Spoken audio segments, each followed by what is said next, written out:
এখানে পদ্ধতিগত সংস্কার দরকার। আর দ্বিতীয় হচ্ছে হিসাব নিকাশ, এটা একটা টেকনিক্যাল ব্যাপার, এখানে উপরের লেভেলের হস্তক্ষেপের কোনো প্রয়োজন নাই। একটা হলো সামষ্টিক অর্থনৈতিক স্থিতিশীলতা, ম্যাক্রো ইকোনমিক স্টেবিলিটি।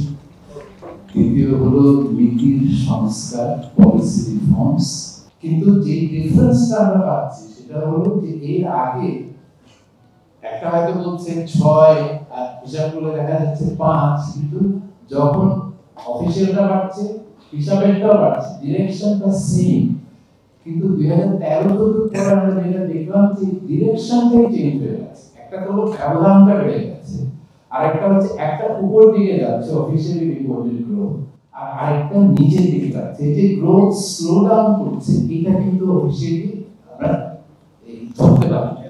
এবং সেখানে হচ্ছে মধ্যের ফাটে যে আমরা পড়ে যাচ্ছি, সেটা আমরা মিস করে যাচ্ছি আমাদের এই হিসাবে গরমিল থাকার কারণে। এখন ইন্টারিম গভর্নমেন্টের জন্য কাশেমের যেটা প্রশ্ন আমার, সেটাই সবচেয়ে গুরুত্বপূর্ণ প্রশ্ন।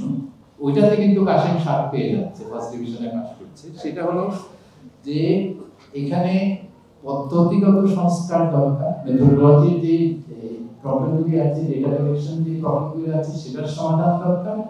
আর দ্বিতীয় হচ্ছে হিসাব নিকাশ, এটা একটা টেকনিক্যাল ব্যাপার, এখানে উপরের লেভেলের হস্তক্ষেপের কোনো প্রয়োজন নাই। তাই এই হস্তক্ষেপের যে দরজাগুলি আছে সেগুলো বন্ধ করতে হবে।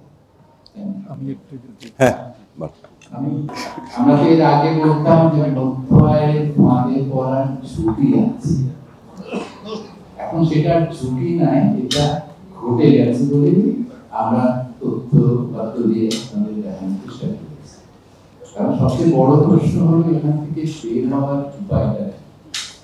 আমার মনে হয় বের হওয়ার 3টা সিঁড়ি আছে।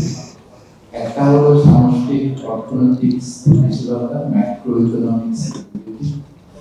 দ্বিতীয় হলো নীতির সংস্কার, পলিসি রিফর্মস।